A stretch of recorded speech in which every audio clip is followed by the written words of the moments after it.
Have you ever owned something you loved but had to let go because it brought chaos into your life? For me, that was my Dybbuk boxes, vessels containing malicious spirits desperate to be unbound.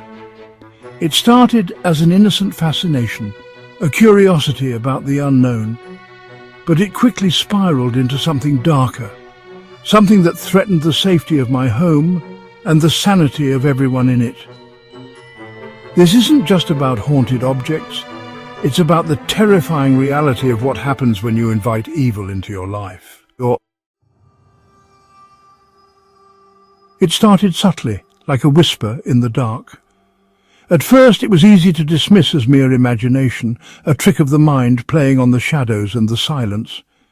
But the feeling persisted, growing stronger with each passing day, a cold spot in the living room, the unsettling feeling of being watched. Then things escalated. The temperature would drop suddenly, sending chills down our spines.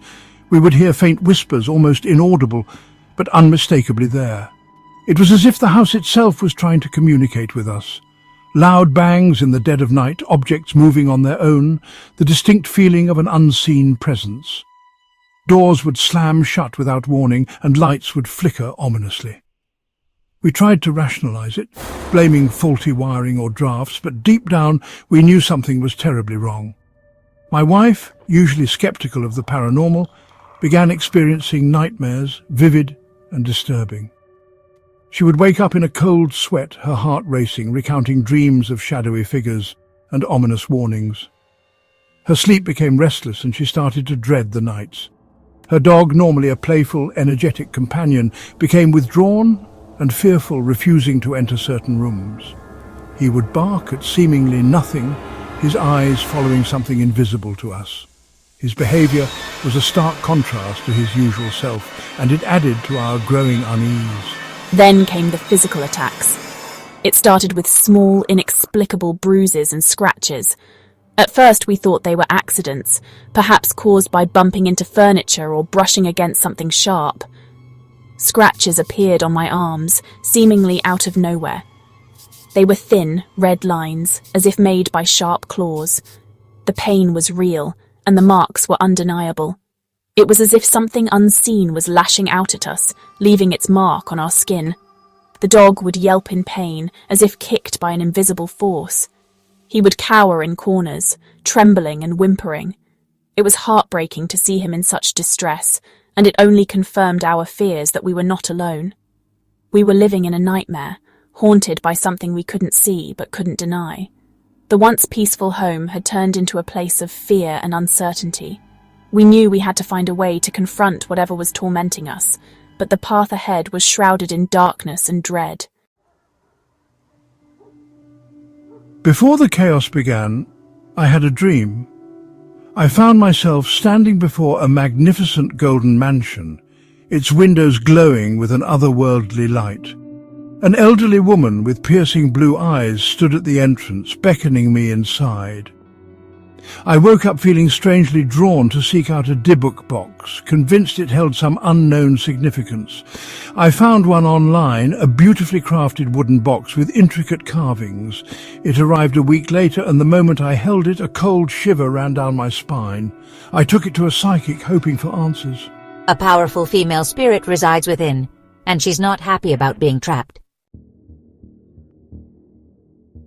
The nightmares started soon after. I found myself racing through a luxurious apartment complex, the air thick with dread. A woman's laughter echoed behind me, cold and menacing. The apartment, I realized with a jolt, was identical to the golden mansion from my dream. I woke up in a cold sweat, heart pounding.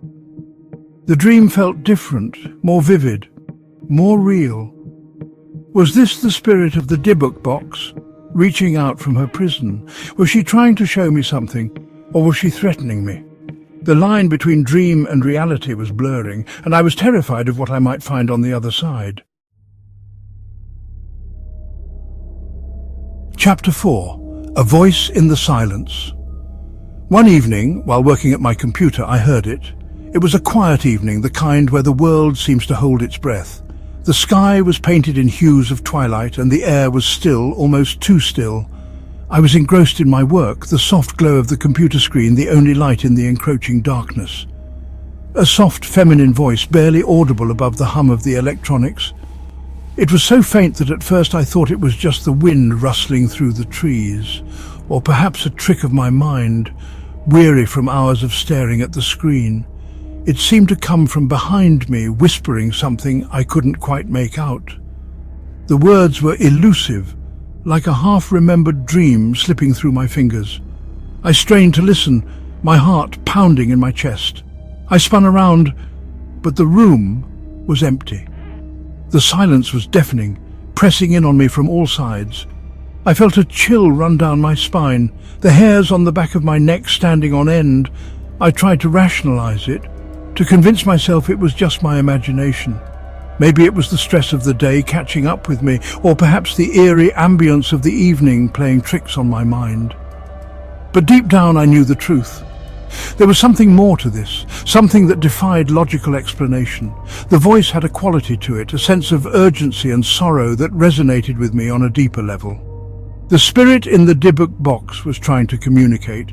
This wasn't the first time I had encountered strange phenomena since acquiring the box. But this was different, this was personal.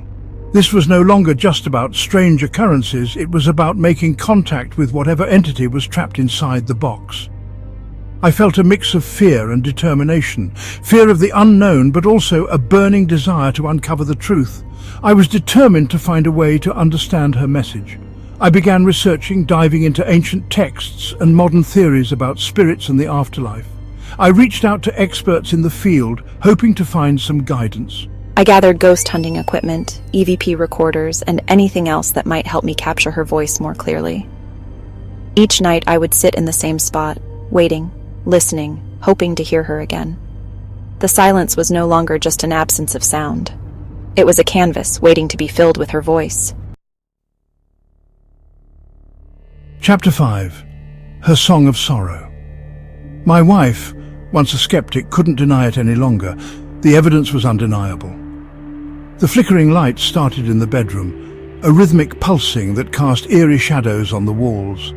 Then came the singing, soft but persistent. A faint, melodic voice, humming a haunting tune that echoed through the night. It was the same voice I had heard, but clearer now, filled with a deep, resonating sadness that pierced the silence. I rushed to my wife's side, fear gripping my heart tightly. "She's trying to reach you," I whispered, my voice trembling with emotion. Chapter 6. A Gateway to the Unknown. I acquired another Dybbuk box, this one plainer and smaller, almost unassuming. It was a curious find, discovered in an old antique shop tucked away in a forgotten corner of the city. The shopkeeper, an elderly man with a knowing glint in his eye, warned me of its dark history. He spoke of whispers in the night and shadows that moved on their own. Despite his warnings, I felt an inexplicable pull towards the box, as if it was calling out to me. But the energy emanating from it was palpable. The moment I touched it, a shiver ran down my spine. It was as if the box was alive, pulsating with a dark, malevolent force. I could feel the weight of its history, the countless souls it had ensnared over the centuries. The air around it seemed to thicken, making it hard to breathe. It was a sensation I had never experienced before, a mix of fear and fascination. Using a ghost tube app, I attempted communication. The app, designed to detect and translate paranormal activity, began to flicker and buzz. Words started to form on the screen, disjointed and cryptic. Danger. Beware. Trapped. Each word sent a chill through me, confirming my worst fears.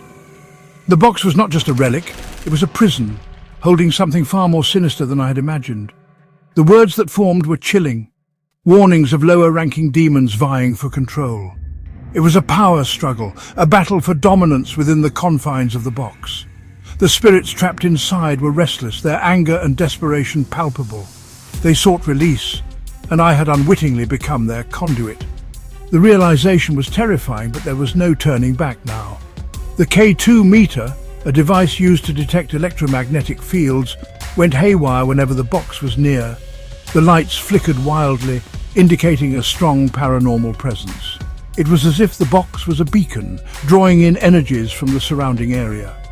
The forest, usually serene and quiet, seemed to come alive with unseen forces. Every rustle of leaves, every snap of a twig felt charged with electricity. The air crackled with unseen energy, and a feeling of dread settled over me. It was a heavy, oppressive sensation, as if the very atmosphere was pressing down on me. The wind whispered through the trees, carrying with it faint, ghostly voices. I could feel eyes watching me from the shadows, an unseen presence lurking just out of sight. It was a reminder that I was not alone, that the forest was alive with spirits. The Dybbuk boxes were more than just haunted objects. They were portals, gateways to a realm we were only beginning to understand.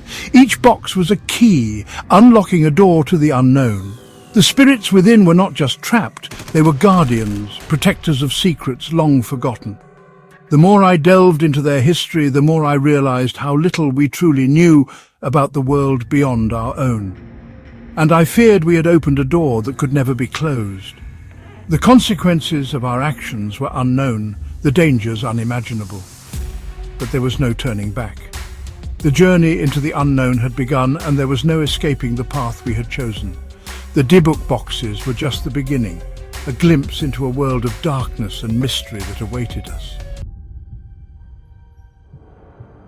Outro: the journey continues. These stories are just the beginning. The world of Dybbuk boxes is filled with mysteries and dangers. Stay tuned as we continue to explore the unknown. I've experienced firsthand the chaos and terror these objects can unleash, but I'm not giving up. I'm determined to uncover the truth behind the Dybbuk boxes, no matter the cost. Join me as I delve deeper into the darkness, seeking answers and confronting the unknown.